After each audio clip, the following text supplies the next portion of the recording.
Chapter 7. Morning Activities in Chipping Cleghorn. Edmund Swettenham went to see Philippa Hames as she was working as usual in the gardens at Deas Hall. "Please go away, Edmund," said Philippa. "You've no business to come here. Mrs. Lucas won't like it." "You're wrong," said Edmund. "I have got business here. My mother has sent me with a pot of honey for Mrs. Lucas." He took a pot of honey out of his pocket. Then he said, "What happens in your head, Philippa? What do you think? What do you feel?" Philippa said quietly, "My feelings are my own business." "They're mine too. I've a right to know. I didn't want to fall in love with you. I wanted to sit quietly and write my book." "Tell me things. Is it your husband? Do you still love him? You're young, and you're extremely lovely, and I love you a lot. So tell me about your husband." "There's nothing to tell. We met and got married. Harry was born. Then Ronald went abroad. He was killed in Italy. And now there's Harry." "I like Harry," said Edmund. "He's a really nice boy. He likes me. Shall we get married, Philippa? Will you try it?" Philippa looked at him. She saw a tall, rather serious young man with a worried face and large glasses. "No," said Philippa. "Definitely no.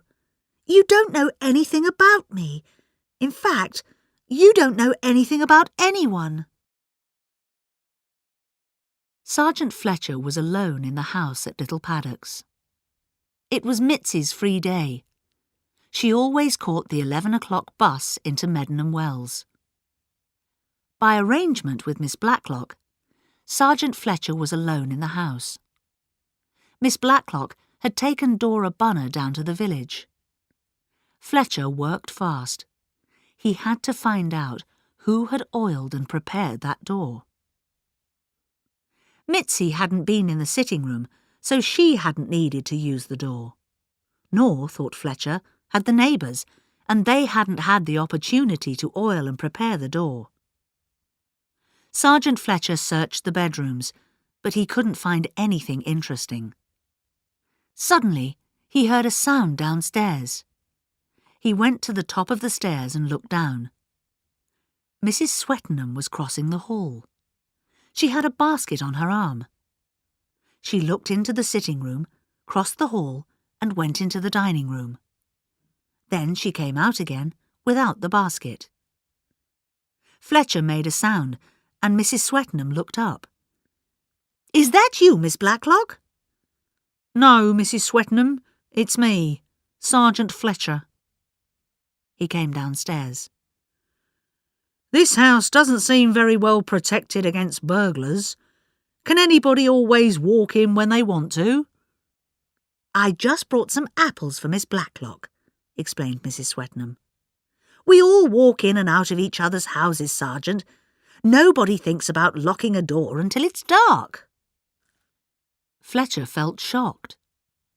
He had supposed, wrongly, that someone in the house had oiled the door.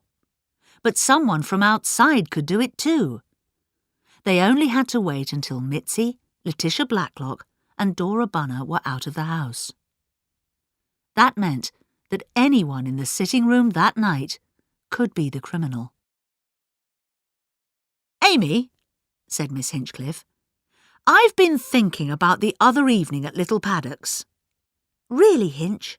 asked Amy Murgatroyd. "Yes. Take this spoon, Amy. Pretend it's a gun. Don't be nervous. Now, come to the kitchen door. You're going to pretend to be the burglar. You stand here. Now you're going to hold up a lot of silly people. Take this torch. Switch it on." Miss Murgatroyd obediently raised her torch, waved her spoon, and went towards the kitchen door. She changed the torch to her right hand, quickly turned the handle and stepped forward. She then changed the torch back to her left hand. "But, Hinch," she said, "the door is a swing door. It keeps closing on me, and I've got both hands full. I can't hold it open." "Exactly," said Miss Hinchcliffe. "The sitting-room door at Little Paddock swings shut too. So how could the burglar hold a gun and a torch and keep the door open at the same time?" "It's a most extraordinary thing," said Colonel Easterbrook to himself. "Most extraordinary. Laura, do you remember that I showed you my gun? It was in this drawer, wasn't it?" "Oh, yes, Archie, a nasty, horrible black thing." "Well, it's not there now. You haven't moved it." "How extraordinary! No, I'd never dare to touch it." "What about the cleaning woman, Mrs. Butt?" "Mrs. Butt would never do a thing like that. Shall I ask her?" No, you'd better not. I don't want to start a lot of talk. Tell me, do you remember when I showed it to you?" "Oh, about a week ago. I remember quite clearly. It was Saturday the 30th, the day after the hold-up at Miss Blacklock's." "Oh, good," said Colonel Easterbrook. "If my gun had disappeared before the shooting, well, maybe that Swiss man stole it. But if you definitely remember seeing it after the hold-up, well, the gun he used wasn't mine, was it?" "Perhaps Mrs. Butt did take it," said his wife. "Perhaps she felt nervous after the hold-up and thought she'd like to have a gun in the house. But I can't possibly ask her. She might get upset and leave. And what would we do then? This is such a big house. I couldn't possibly clean it myself." "Of course not," said the Colonel. "Don't say anything." Miss Marple came out of the vicarage gate and walked down a little path that led to the main street. She passed the pub and the butcher's and stopped to look in the window of a shop that sold old pictures. Suddenly, she saw Dora Bunner going into the Bluebird Cafe. At once, Miss Marple decided that she needed a cup of coffee. She pushed open the door of the cafe and went in. "Oh, good morning, Miss Marple," said Dora Bunner. "Do sit down here. I'm quite alone." Miss Marple sat down in a blue armchair, and she and Dora Bunner started to chat about the weather. A bored-looking waitress came and took their order for coffee and cakes. "I met a very pretty girl as we were leaving Miss Blacklock's house the other day," said Miss Marple. "She said she does gardening." "Oh, yes, Philippa Hames," said Miss Bunner. "Such a nice, quiet girl. A lady, if you know what I mean. She's a widow. Her husband was killed in Italy." "I wondered, perhaps, if there might be a little romance," asked Miss Marple. "With that tall young man with the glasses?" "Oh, Edmund Swetnam. You think he admires her? He's such a strange young man. He's supposed to be clever." The bored-looking waitress brought their coffee. "I was so interested to hear you were at school with Miss Blacklock," said Miss Marple. "You are such old friends." "Yes," Miss Bunner sighed. "Few people would be as loyal to their friends as dear Miss Blacklock is. Those days seem so long ago. She was such a pretty, light-hearted girl and enjoyed life so much. It all seemed so sad." "Life can be hard," said Miss Marple, although she had no idea what had seemed so sad. "Sad illness bravely suffered. I always think of that poem. True courage and patience. Nothing is too good for dear Miss Blacklock. She deserves whatever good things come to her." "Money," said Miss Marple, "can make one's life much easier." "Money!" cried Miss Bunner. "Most people can't imagine what it's like not to have money. They don't know what it's like to be really hungry and trying to get a job and being told you're too old. And you've got to pay your rent or you're out in the street. I wrote to Letty. I saw her name in the paper, Miss Letitia Blacklock. I hadn't heard of her for years. She'd been secretary, you know, to that very rich man, Girdler. She was always a clever girl, the kind to do well, not because of her looks, but her character. And I thought perhaps she'll remember me.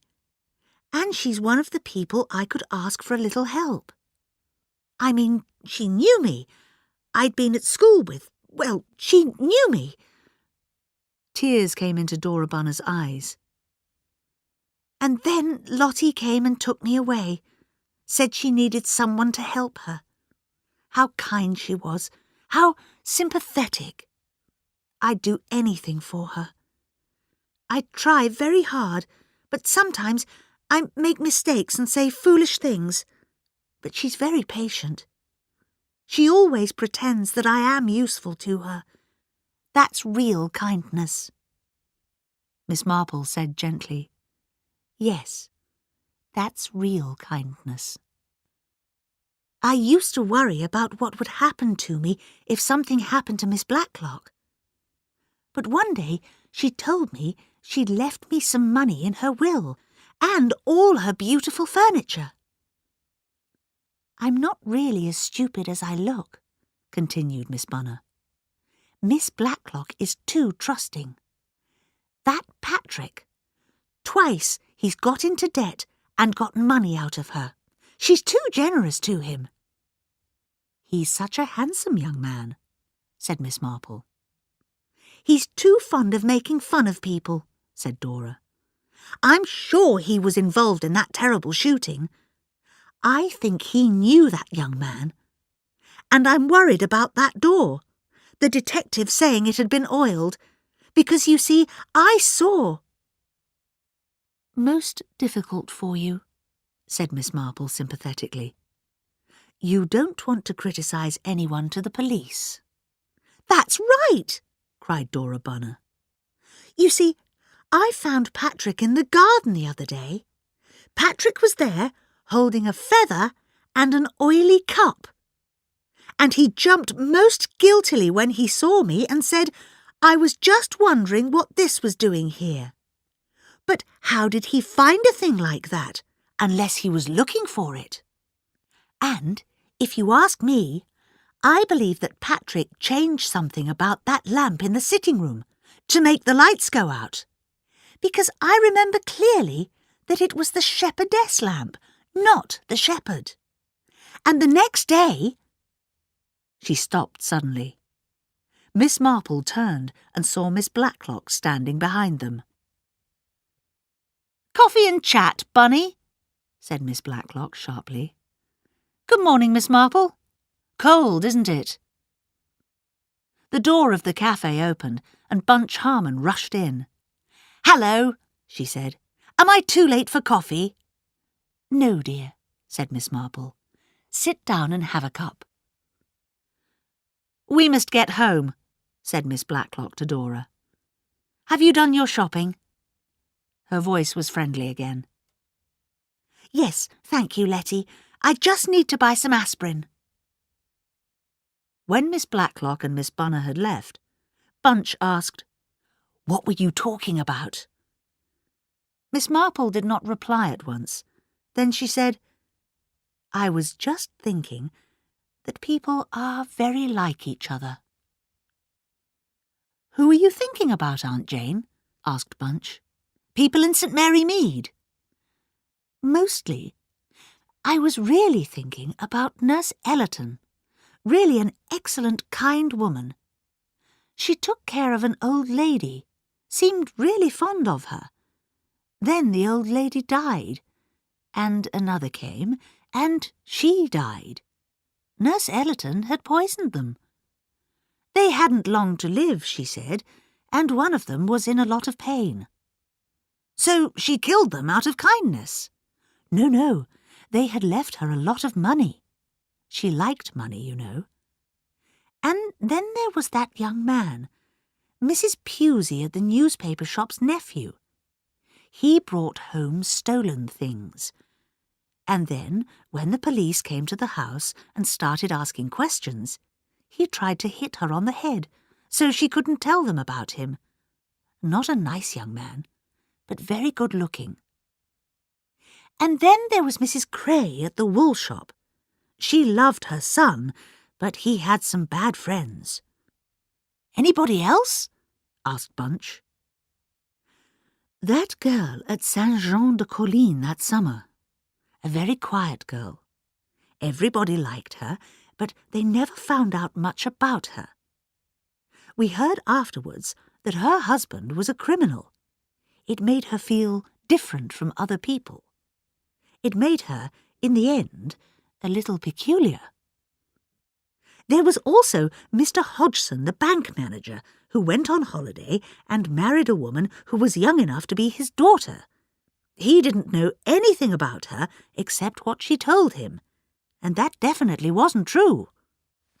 Well, said Bunch, you've described Dora Bonner, Handsome Patrick, Mrs. Swettenham and Edmund, and Philippa Hames, and Colonel Easterbrook and his wife. Do you think you know who was responsible for the murder? I don't know, said Miss Marple. I've got an idea for a moment, but it's gone. I wish I did know. There isn't very much time. That old lady up in Scotland may die very soon. Then you really do believe in Pip and Emma? Said Bunch, staring. You think it was them, and that they'll try again? Of course they'll try again, said Miss Marple. But if it's Pip and Emma, said Bunch, there are only two people it could be. It must be Patrick and Julia. They're brother and sister, and they're the only ones who are the right age. My dear, it isn't as simple as that. It could be Pip's wife if he's married, or Emma's husband. It could be their mother. And then there's their father. He wasn't a very nice man. Perhaps he could act the part of the Colonel, for example. I think a lot of money is involved. And I'm afraid that people will do terrible things to get their hands on a lot of money.